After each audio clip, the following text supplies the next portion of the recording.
like to share with you the things that work for me, and I try to give you the best advice I can. But even when I decide to follow it myself, that doesn't mean I stop looking into it.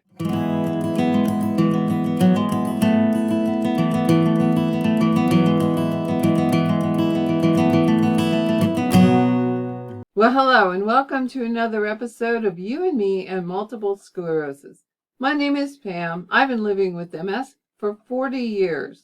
And one of the things that I have long held is that fish consumption is good for you. And I like fish, so it works out really well, because I eat quite a bit of seafood in general. But salmon and other fish, I do try to make that a regular part of my diet. So I was interested in a study that was just done recently that looked at fish consumption and its connection with slowing of disease progression in multiple sclerosis. Quite an eye-catching study. Let's take a look. I saw this article in MedPage today. It was published on February 26th of 2025. It's called High Fish Consumption Tied to Less Disability Progression in Multiple Sclerosis. I like this that they've done. You don't see this very often. They have key takeaways right at the beginning of the article, so if you're too busy to read the whole thing, here's the summary. High fish consumption was linked with slower disability progression in MS. Benefits were seen for both lean and oily fish consumption, and protective effects were strongest with consistent fish consumption. So you can't just have it once in a while. It looks like you have to have fish pretty regularly, but it doesn't matter what kind, which is interesting. They say that higher fish consumption was tied to less disability progression among people with multiple sclerosis, a case-controlled study in Sweden showed. Compared with low consumption, higher total consumption of lean and oily fish at MS diagnosis was associated with a reduced risk of confirmed disability worsening, reported Anna Hedström, MD, PhD of the Karolinska Institute in Stockholm, Sweden, and colleagues. It was also tied to less progression to two expanded disability status scale milestones, EDSS-3 and EDSS-4. Scores on the EDSS can range from 0 to 10, with higher scores indicating worse disability. The associations remained consistent after further adjustment for several lifestyle factors, the researchers wrote in the Journal of Neurology, Neurosurgery, and Psychiatry. Protective effects were more pronounced among patients who maintained consistent fish consumption over time, they added. I'm not really sure what the amount is, though. The consistency could be great, but if you don't have a lot, you wouldn't think that would make any difference. Maybe they'll talk more about that. MS is a chronic progressive disease, and while disease-modifying therapies are essential, lifestyle factors such as diet may also play a role in disease progression, Hedström noted.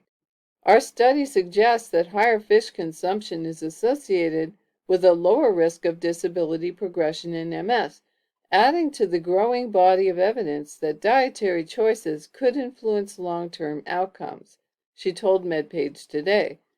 Understanding modifiable lifestyle factors is crucial because they offer accessible and complementary strategies alongside medical treatments to help patients manage their disease more effectively.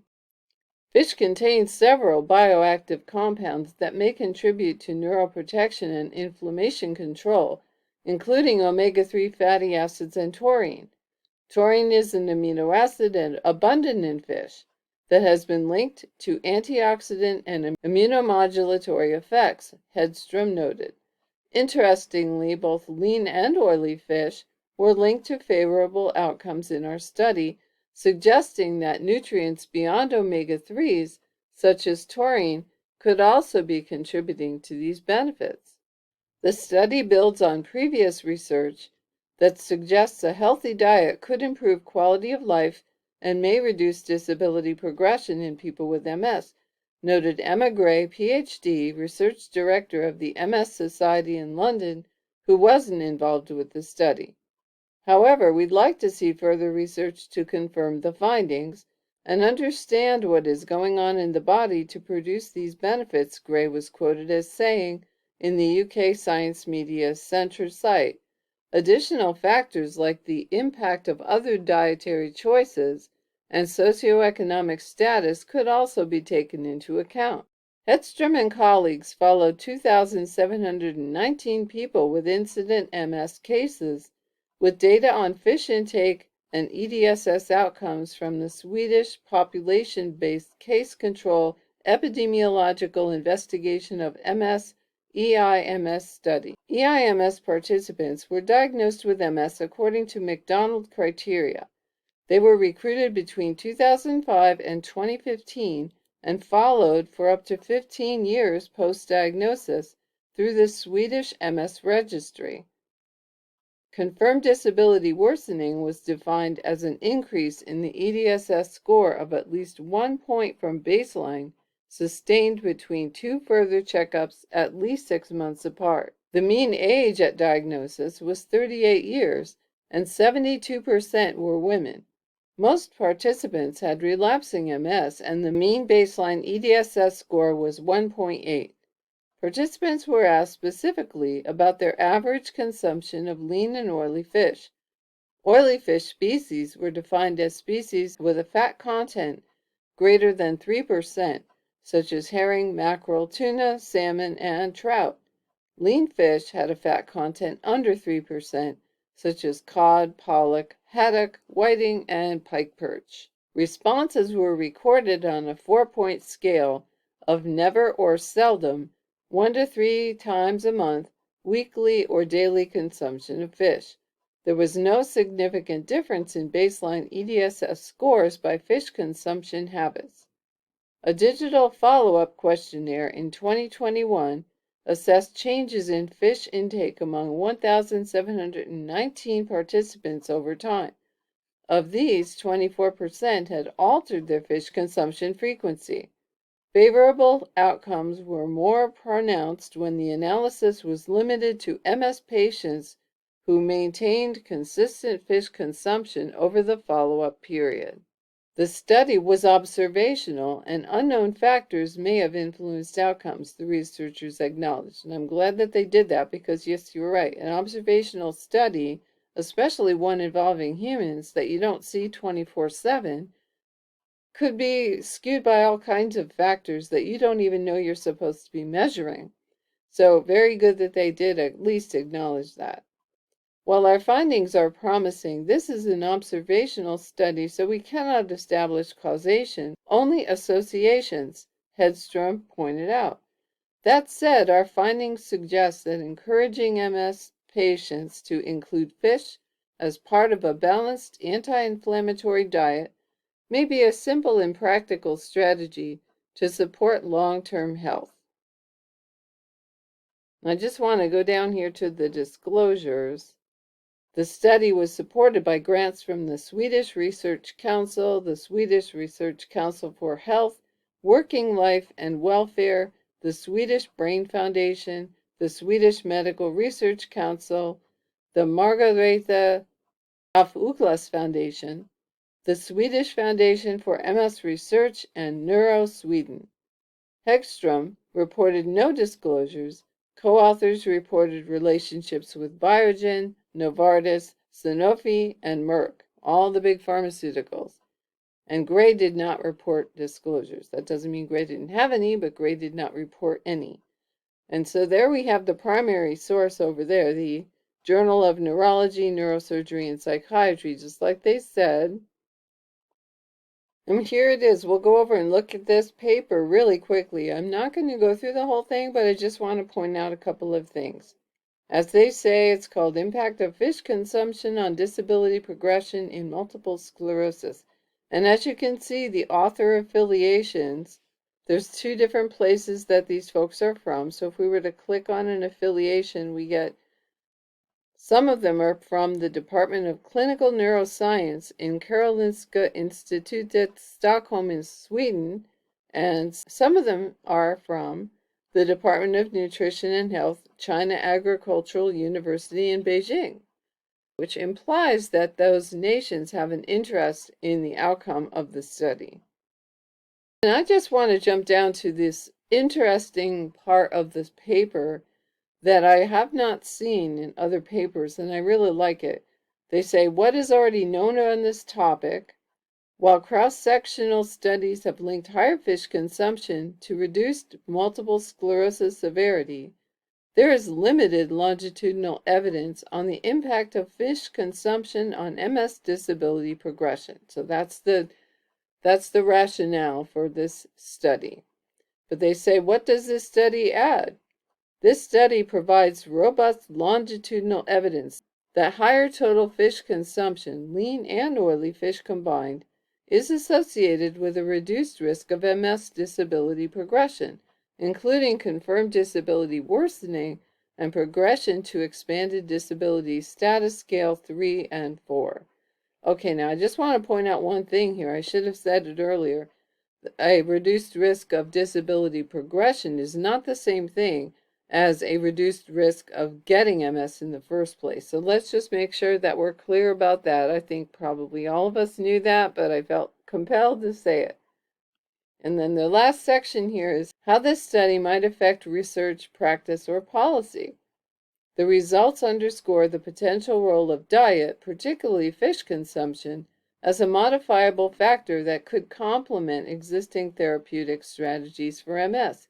They highlight the need for further research to validate these findings and investigate the underlying biological mechanisms.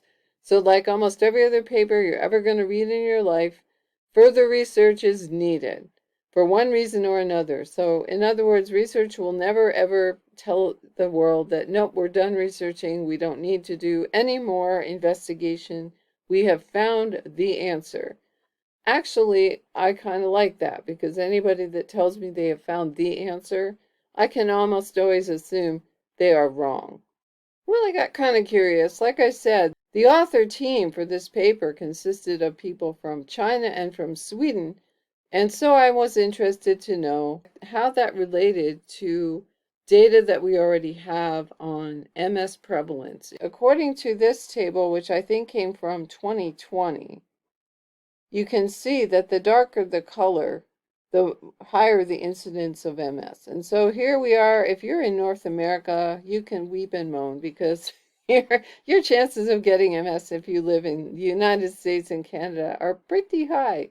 But notice that Sweden also seems to be pretty high.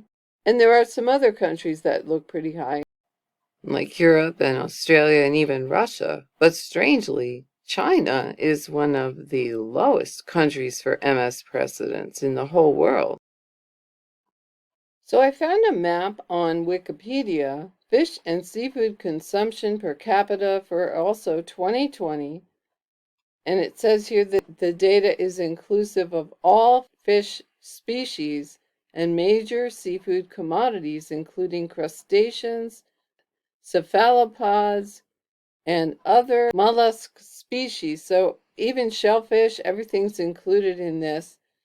So what I found interesting right away is you can clearly see that certain parts of the world are pretty low in consuming seafood.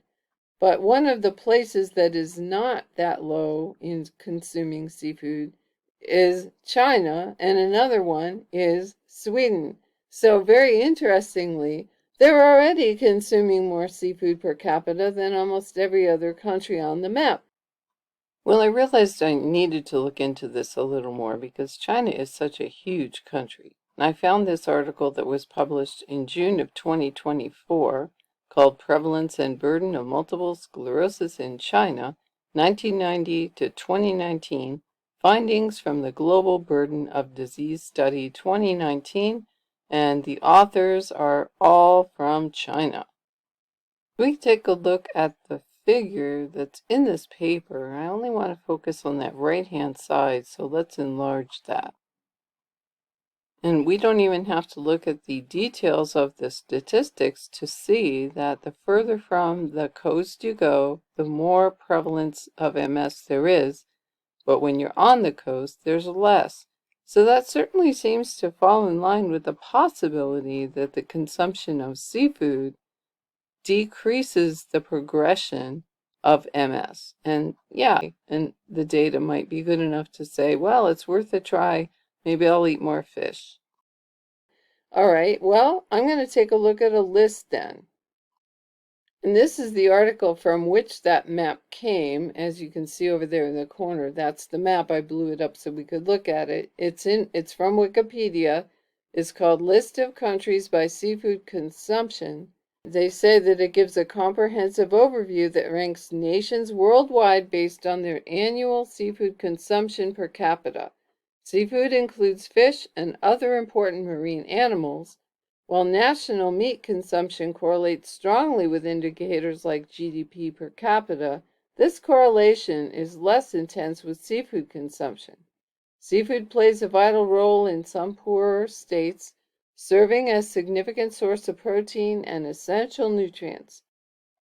And they say that please note the data presented here is based on the most recently available information, and consumption patterns may evolve. And they certainly do, because we export junk food like nobody's business, and lots of people end up liking junk food better than they like the food that's more natural and wholesome. But if we jump down to this table, seafood consumption by country, let's just take a quick look here at some of them. Now, the number one in terms of consumption in kilograms per person as of 2020, the number one is the Maldives. 87.3 kilograms per person. That's quite a lot of seafood.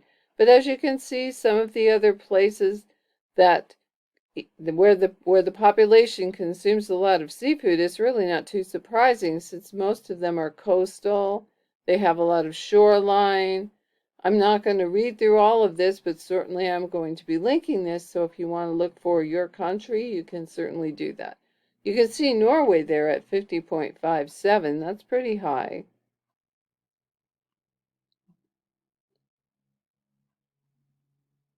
And we just keep going down through. Here's China at 40.33. Now, it seems like it's significantly less than the top contenders, but still quite a bit, I would say. Especially as we have to remember that this is averaged across the whole country. If you only looked at the coastal provinces, the average is probably quite a bit higher.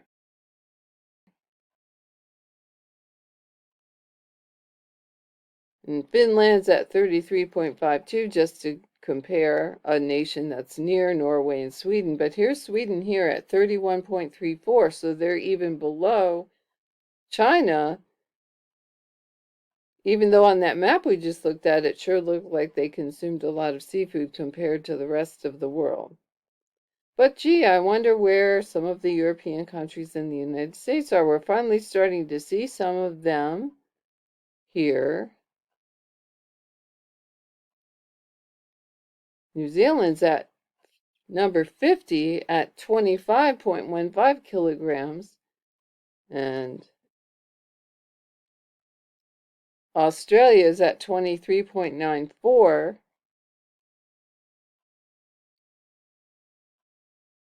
And there we are, the United States at number 67 with 22.45 kilograms per person. That's still sounds to me like quite a bit, but apparently, I guess if you think about it over a long enough period of time, it's really not that much. But they don't go too much further down the list than that. As you can see, is apparently not very seafood based, and like the United Kingdom is only at 18.13.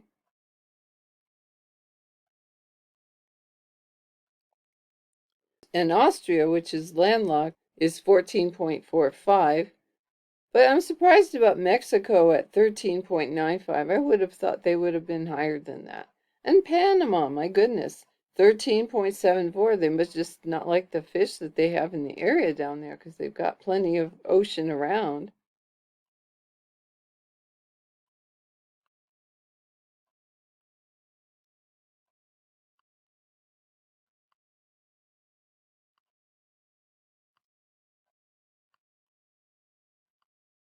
Not much to say about this. I'm just scrolling through so you can see yourself that the numbers go way down. By the time we're at the bottom here, we're at 4.27. Liberia and Algeria is at 3.81, and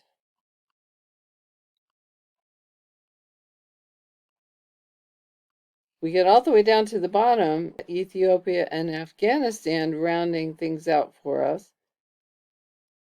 They're really low on fish consumption, but at the same time, when we look at the map, they don't look like they're terribly high on MS. In fact, we could go back to that map that we just looked at a minute ago, and you see for that map of MS prevalence across the world, and you can see that while China is indeed pretty low in its prevalence of MS, Sweden is not. Sweden is one of the highest places in the world for prevalence of MS. In fact, it's the same color as North America, but they are also pretty high on consumption of seafood. I'm not really sure then what to totally take away from this. It seems a little counterintuitive. You'd really like to see a very strong correlation between people who just naturally eat a lot of fish and the prevalence of MS. And as I said earlier, the study did not look at whether we get MS, it looked at disease progression.